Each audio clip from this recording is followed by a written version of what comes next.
நல்ல டேஸ்ட்டான ஜாம் நம்ம வீட்டிலேயே ரொம்ப ஹெல்த்தியாக சூப்பராக ரெடி பண்ணலாம். பீட்ரூட் எவ்வளோ எடுக்குமோ அதில் பாதி அளவு கேரட் எடுத்தால் போதும். தோல் சீவி பொடுசு பொடுசாக கட் பண்ணிக்கிட்டு குக்கரில் போட்டு 1 கிளாஸ் தண்ணி ஊற்றி குக்கரை மூடி வச்சு 5 விசில் வரையும் ஆஃப் பண்ணி எடுத்துக்கிட்டு அந்த காயை மட்டும் மிக்சியில் போட்டு ஃபைன் பேஸ்ட்டாக அரைக்கணும். தண்ணி ஊற்றவே வேண்டாம், ஒரு சுற்றிலே நல்லா அரைச்சி வந்துடும்.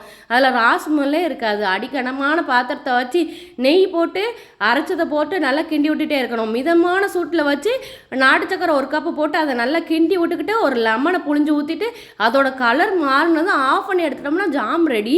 இது 1/4 மணி நேரத்தில் ரொம்ப ஈஸியாக ரெடி ஆயிரும். இதை ஃப்ரிட்ஜில் ஸ்டோர் பண்ணி 1 மாதம் வரைக்கும் யூஸ் பண்ணலாம். இதோட டேஸ்ட்டும் சூப்பராக இருக்கும். பிரெட்டு சப்பாத்தி எது கூடனாலும் வச்சு சாப்பிட்லாம். அதிகமாக சாக்லேட்டு இல்லை ஸ்வீட்டு சாப்பிட்றதுக்கு பதில் இந்த மாதிரி வீட்டிலே ரெடி பண்ணி சாப்பிட்டு பாருங்கள். அடுத்து அந்த ஸ்வீட் கிரேவிங்ஸ்லாம் கொஞ்சம் கண்ட்ரோலில் இருக்கும். முக்கியமாக குழந்தைகளுக்கெல்லாம் கொடுத்து பாருங்கள், வெயிட் கெயின் ஆகும். அதிகமாக அவங்களும் விரும்பி சாப்பிடுவாங்க. சூப்பராக இருக்கும்.